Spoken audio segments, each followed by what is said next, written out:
Assalamualaikum warahmatullahi wabarakatuh. Halo semuanya, perkenalkan nama saya Nurul Suhada. Saya mahasiswa semester 1 dari jurusan Teknik Informatika, program studi Rekayasa Perangkat Lunak. Pada kesempatan hari ini, saya akan menyampaikan materi tentang kalimat berkuantor yang secara khusus akan membahas tiga topik utama, yaitu yang pertama, lingkaran kalimat berkuantor, yang kedua, kalimat kuantor ganda, dan yang ketiga, lingkaran kalimat berkuantor ganda. Materi ini merupakan bagian dari logika matematika yang berperan penting dalam membantu kita memahami cara menyatakan suatu pernyataan secara logis serta menemukan kebalikannya dengan tepat. Nah, teman-teman, sebelum kita memasuki tiga pembahasan topik utama tadi, di sini saya akan menjelaskan sedikit tentang apa saja sih yang harus diketahui dari materi kalimat berkuantor itu. Nah, di sini teman-teman, saya akan menjelaskan apa saja sih yang harus kita ketahui terlebih dahulu ketika kita belajar dari kalimat berkuantor. Hal yang pertama yang harus kita ketahui yaitu maksud dari kalimat dalam logika. Dalam logika matematika, kalimat sering disebut pernyataan, yaitu sebuah kalimat yang dapat ditentukan nilai kebenarannya, yaitu salah atau benar, tetapi tidak keduanya sekaligus. Nah, di sini saya akan memberi contoh kalimat dalam logika. Yang pertama itu contoh kalimat dalam logika yang benar. Nah, di sini ada kalimat yang pertama, yaitu 2 tambah 3 sama dengan 5. Nah, kenapa dibilang dengan kalimat yang benar? Karena hasil dari 2 tambah 3 yaitu 5. Bagaimanapun hasilnya itu tetap 5. Karena hasil yang tetap 5 itu kita beri nilai kebenarannya benar gitu ya teman-teman. Jadi contoh kalimat yang kedua itu ada 7 adalah bilangan ganjil.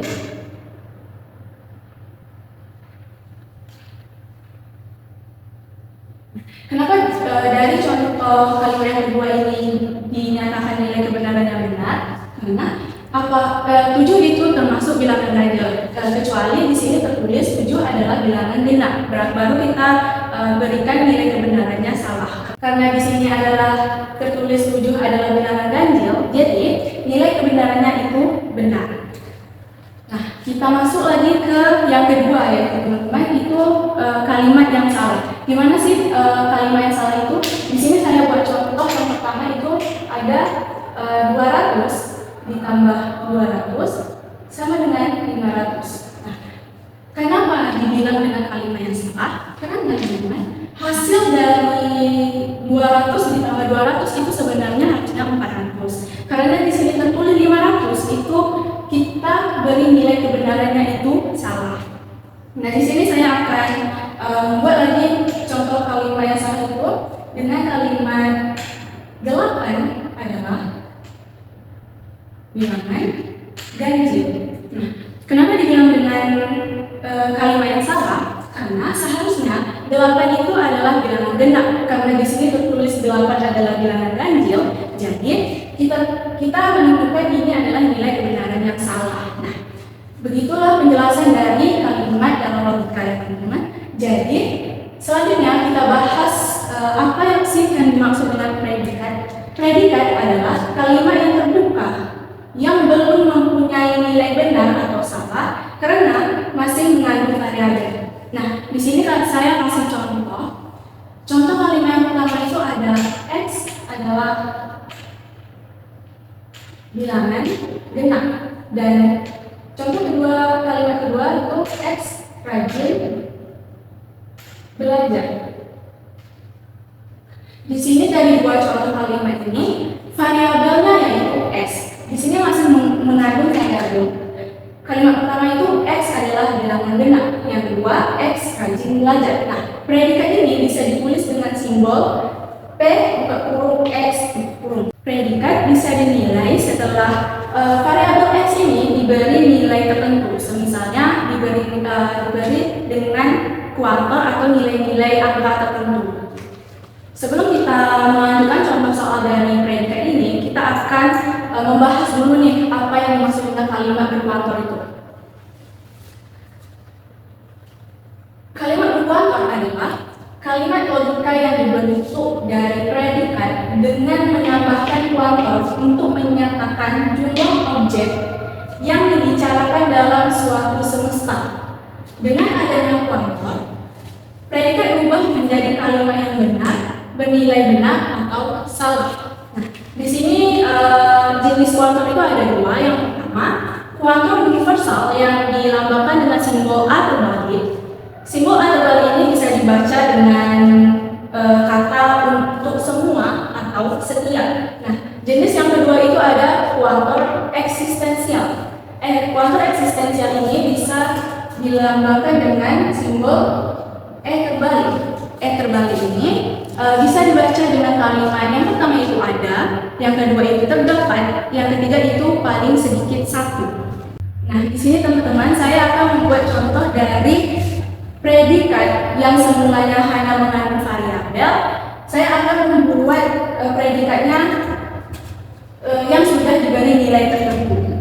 Contoh lengkap dari predikat ini, di sini saya akan membuat predikatnya yaitu Px sama dengan X bilangan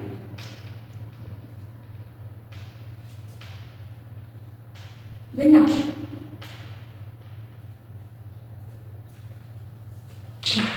Ketika predikat ini diberi nilai tertentu, akan menjadi kalimat seperti ini.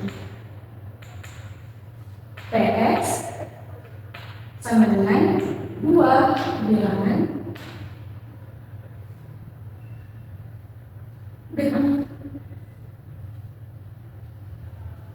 Nah, kenapa kita ganti dengan angka 2? Karena di sini ada kata bilangan. Jadi bilangan itu kita harus menggantikan variabel x ini berupa angka. Nah, begitu ya teman-teman. Jadi dari penjelasan yang saya sudah jelaskan tadi, itulah hal yang harus kita ketahui saat kita ingin belajar kalimat berkuantor.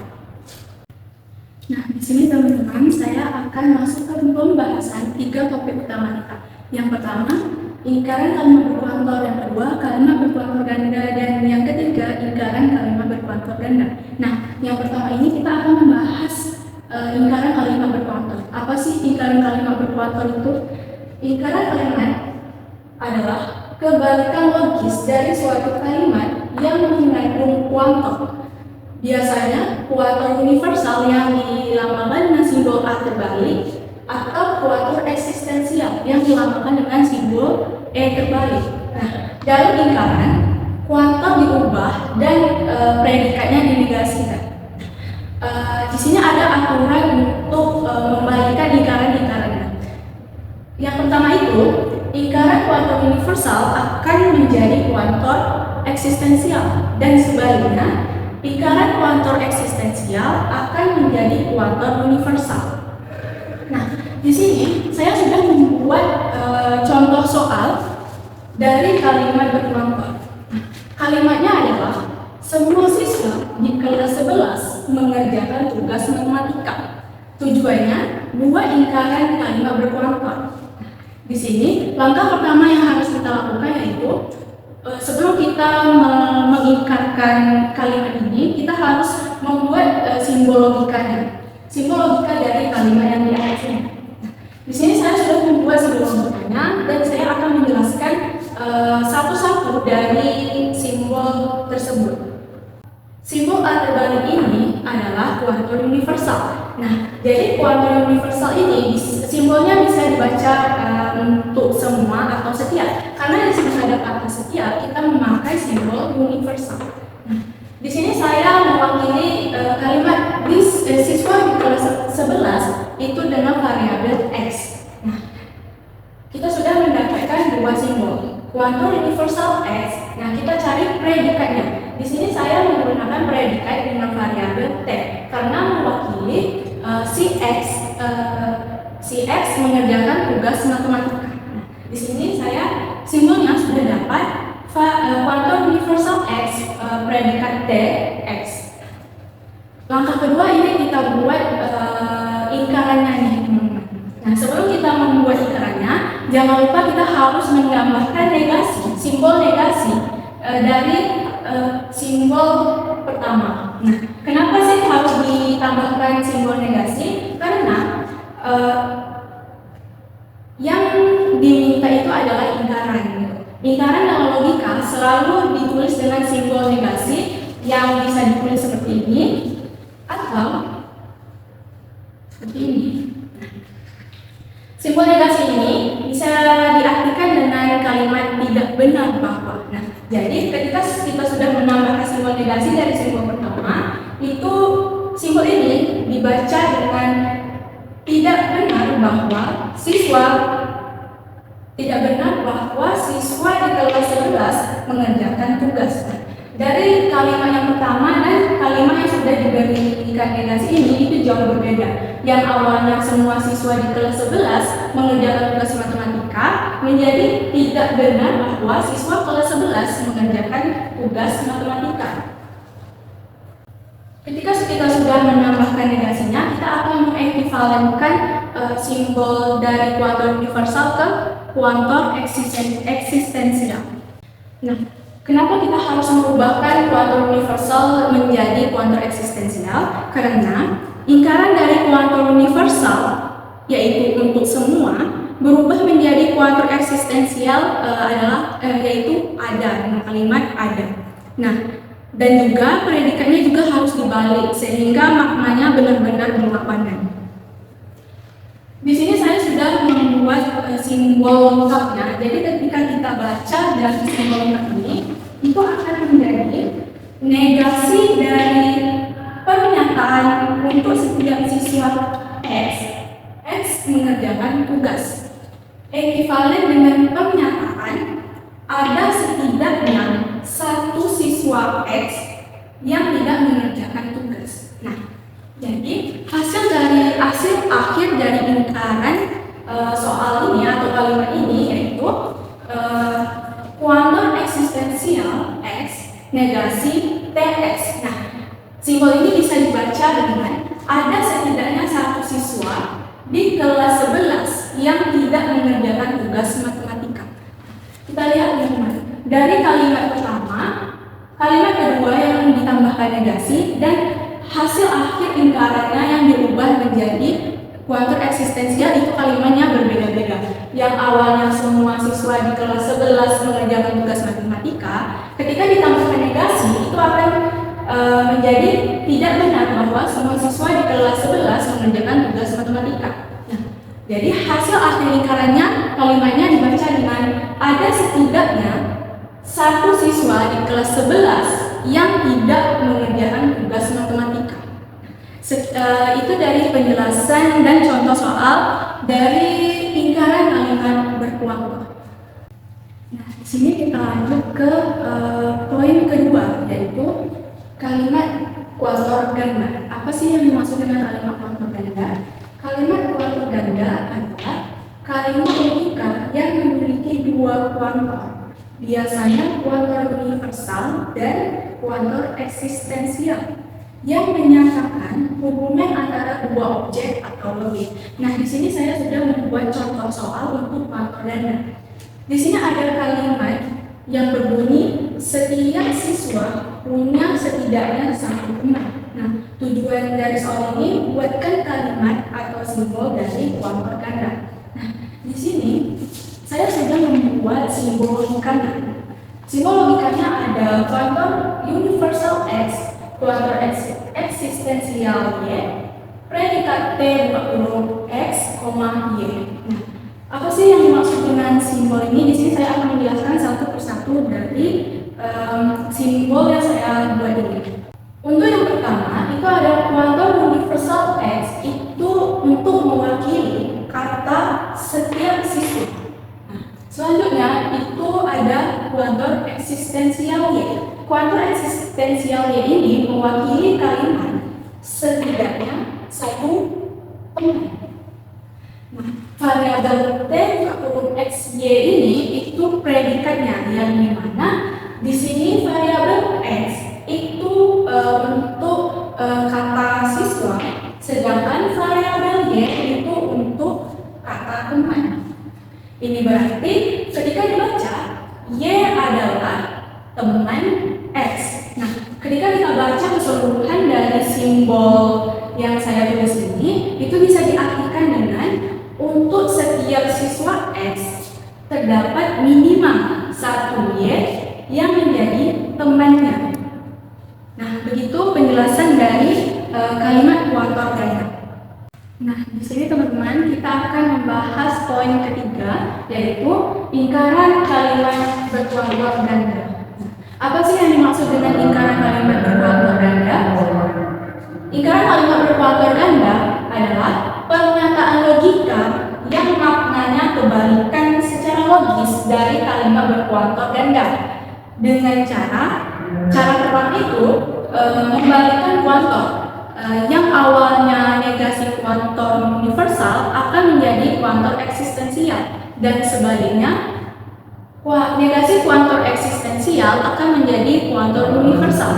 Dan cara yang kedua, negasikan predikatnya, yang awalnya predikat T buka kurung X Y menjadi T negasi T buka kurung X Y. Nah, di sini saya ada hasil contoh soal, tetapi contoh soal itu saya ambil dari kalimat kuantor ganda, karena kalimat kuantor ganda dan lingkaran kalimat kuantor ganda itu soalnya saling terhubung. Nah, karena di sini kita sudah mendapatkan simbol lingkarannya di kalimat kuantor ganda, kita buat lingkarannya. Ketika kita ingin membuat lingkarannya, jangan lupa tambahkan negasi dari simbol yang pertama ini. Nah, ketika kita menambahkan negasi, arti dari simbol itu akan menjadi tidak benar bahwa setiap siswa punya setidaknya satu teman.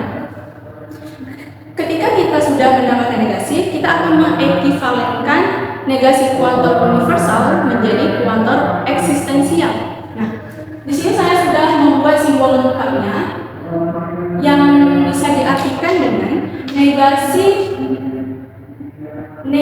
dari pernyataan tidak benar bahwa setiap siswa punya setidaknya satu teman diekvivalenkan dengan pernyataan terdapat seorang siswa yang tidak memiliki satupun teman.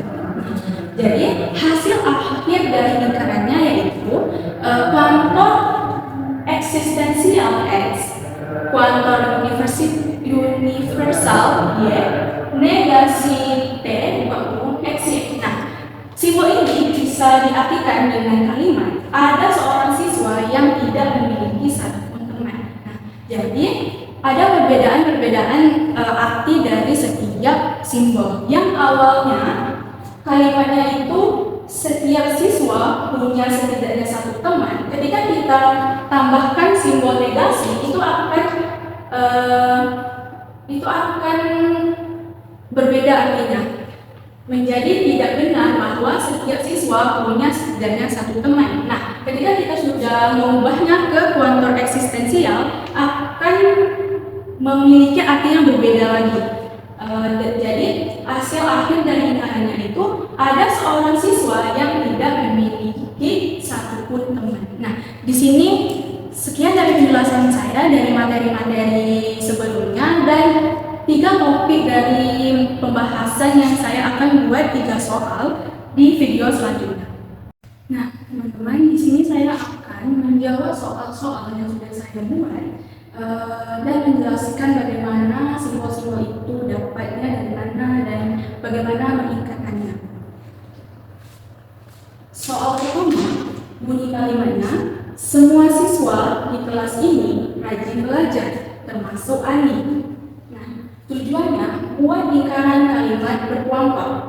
Langkah pertama yang harus kita lakukan yaitu identifikasikan simbol logikanya dan predikatnya. Di sini, karena ada kata semua, berarti kita memakai kuantor universal yang dilambangkan dengan simbol A terbalik. Berarti kita buat simbol logikanya itu dengan kuantor universal dengan A terbalik. Kata selanjutnya itu siswa di kelas ini. Di sini saya akan mewakili kalimat siswa di kelas ini memakai variabel X. Nah, kita tulis di sini variabel X. Nah, kita masuk ke predikatnya. Predikatnya di sini ada kata sifat rajin belajar. Berarti X yaitu siswa di kelas ini atau siswa di kelas tersebut itu rajin belajar. Berarti di sini saya memakai variabel untuk predikannya yaitu B. Nah, kita tulis buka kurung X. Variabel di sini teman-teman, variabel yang dipredikat dan di dalam kurung ini kita bisa mewakili kata Ani, karena Ani adalah salah satu siswa di kelas tersebut. Nah, berarti Ani rajin belajar. Jadi ketika kalimat itu dituliskan simbol akan seperti ini. Di sini saya akan menjelaskan lagi.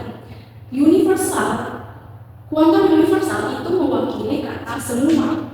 Variabel X itu mewakili kalimat siswa di kelas ini. Predikatnya yaitu saya memakai variabel B, yaitu kata sifat, yaitu rajin belajar. Nah, di sini ada di predikat ada buka kurung yang terdapat variabel X, itu bisa kita mewakili kata Ani. Jadi Ani rajin belajar. Nah, langkah keduanya yaitu kita buat lingkarannya. Teman-teman jangan lupa ketika kita membuat lingkarannya, kita harus awalnya itu kita harus menegasikan simbol pertama ini. Kita menambahkan negasinya. Jadi ketika kita tambahkan negasi akan menjadi seperti ini. Kuantum universal X, predikat B, buka kurung X. Nah, ketika ditambahkan negasi itu kalimat artinya akan berbeda. Yang awalnya semua siswa di kelas ini rajin belajar, termasuk Ani, akan menjadi tidak benar bahwa semua siswa di kelas ini rajin belajar, termasuk Ani. Nah, itu arti kalimat yang berbeda ketika kita menambahkan negasi. Selanjutnya kita akan mengekivalenkan negasi kuantum universal ke kuantum eksistensial. Nah, sini saya akan membuat ekivalennya. Negasi kuantum universal X predikat B X ekivalen dengan pernyataan kuantum eksistensial X negasi predikat B X. Nah, di sini saya sudah menulis simbol lengkap ketika kita ekivalenkan negasi kuantum universal ke kuantum eksistensial. Nah, di sini kalimatnya secara lengkap bisa diartikan dengan negasi dari pernyataan tidak benar bahwa semua siswa di kelas ini rajin belajar termasuk Ani akan diekivalenkan dengan pernyataan ada setidaknya satu siswa yang tidak rajin belajar, yaitu Ani. Nah, hasil akhir dari lingkaran kalimat ini yaitu kuantum universal X negasi predikat B buka kurung X. Nah, jadi hasil akhir dari kuantum universal akan menjadi kuantum eksistensial, yang artinya di mana ada setidaknya satu siswa yang tidak rajin belajar, yaitu Ani. Nah, di sini kita lihat perbedaan dari setiap tahapan itu artinya berbeda-beda. Yang awalnya semua siswa di kelas ini rajin belajar, termasuk Ani, ketika kita tambahkan negasi itu akan menjadi artinya tidak benar bahwa semua siswa di kelas ini rajin belajar, termasuk Ani. Nah, ketika kita mengekivalenkan ke kuantum eksistensial akan artinya menjadi ada setidaknya satu siswa yang tidak rajin belajar, yaitu Ani. Nah, begitulah penjelasan dari soal yang pertama dan penjelasan jawabannya. Kita lanjut ke soal kedua. Kalimatnya adalah ada seorang mahasiswa yang lulus tepat waktu. Tujuannya yaitu buat lingkaran kalimat berkuantum. Nah, sama seperti soal yang pertama, ketika kita buat lingkaran kalimat berkuantumnya, kita harus membuat simbol logikanya terlebih dahulu. Nah, di sini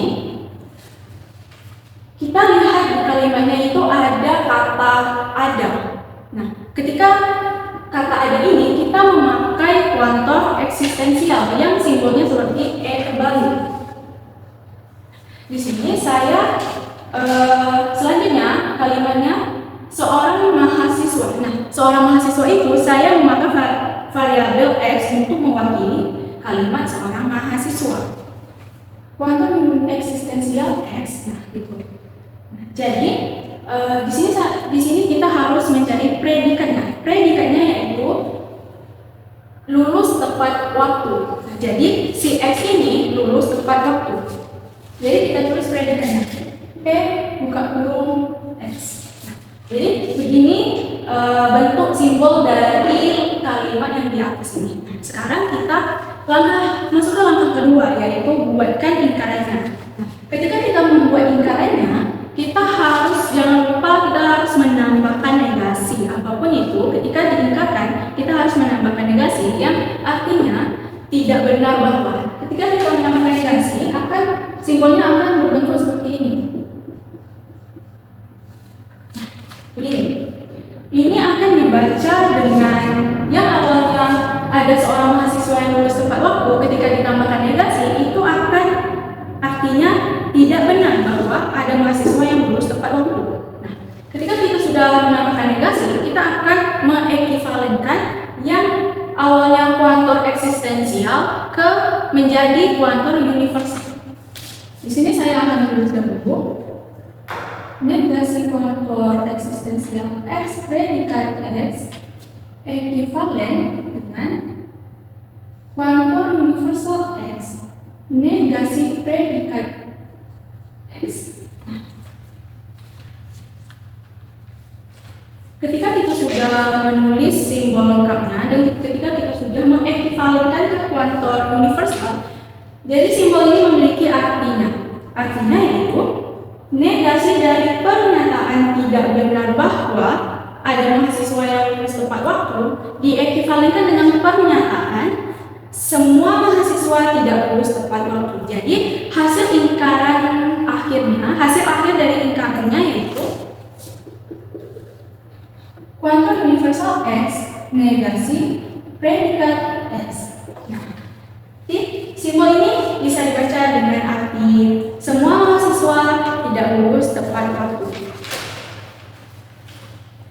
Jadi yang awalnya itu simbol yang awalnya artinya itu ada seorang mahasiswa yang lulus tepat waktu, ketika kita tambahkan negasi akan menjadi tidak benar bahwa ada mahasiswa yang lulus tepat waktu. Dan ketika kita ekivalenkan ke kuantum universal, itu akan menentukan hasil akhir dari ingkarannya. Itu artinya semua mahasiswa tidak lulus tepat waktu.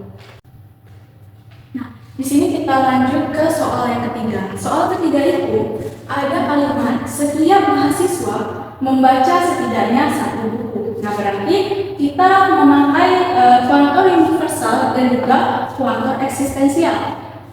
Karena ada kata setiap dan kata setidaknya. Nah, pertama itu kita tulis simbol dari kata setiap. Kata setiap ini disimbolkan dengan kuantum universal dengan A terbalik.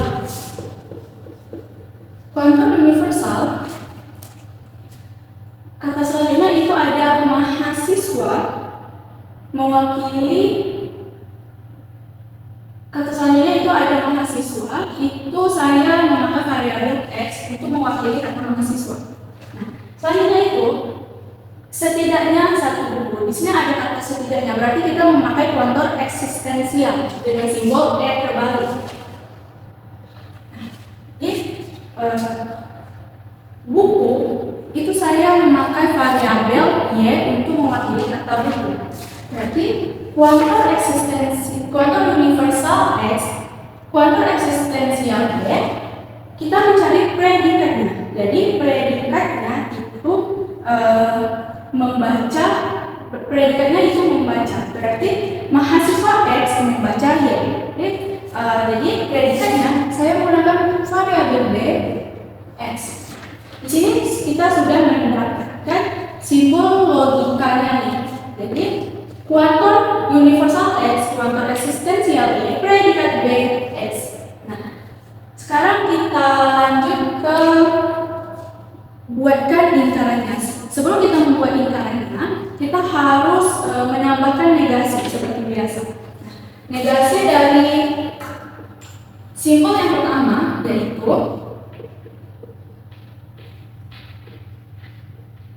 seperti ini. Yang dibaca, yang simbol awalnya dibaca dengan setiap mahasiswa membaca setidaknya satu buku, ketika ditambahkan negasi akan menjadi tidak benar bahwa setiap mahasiswa membaca setidaknya satu buku. Ketika kita sudah menambahkan negasi, teman-teman, kita buat ekivalen dari kuantor universal dan kuantor eksistensial menjadi kuantor eksistensial dan kuantor universal. Nah, di sini saya akan menulis simbolnya dahulu.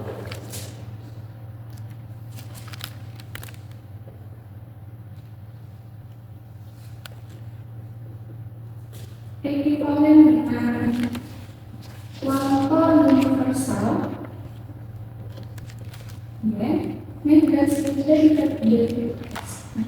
Di sini saya sudah menulis simbol lengkapnya yang sudah diekivalen ke kuantor eksistensial dan kuantor universal. Nah, ketika simbol ini diekivalen, ini memiliki artinya yaitu negasi dari pernyataan tidak benar bahwa setiap mahasiswa membaca setidaknya satu buku diekvivalenkan dengan pernyataan ada seorang mahasiswa yang tidak membaca satu pun buku. Jadi berarti hasil akhir dari lingkaran ini kita ambil dari yang sudah diekivalen, yaitu kuantor eksistensial X, kuantor universal Y, predikat negasi B X. Jadi hasil akhir dari lingkarannya yaitu kuantor eksistensial, kuantor universal Y, negasi B berkurung X. Jadi ini bisa diartikan dengan ada seorang mahasiswa yang tidak membaca satupun buku. Yang awalnya, simbol awal yang artinya setiap mahasiswa membaca setidaknya satu buku, ketika kita menambahkan negasi, itu akan menjadi artinya tidak benar bahwa setiap mahasiswa membaca setidaknya satu buku. Ketika kita ekivalen dan mendapatkan hasil akhirnya, arti dari simbolnya itu akan berbeda lagi, yaitu ada seorang mahasiswa yang tidak membaca satupun buku. Nah,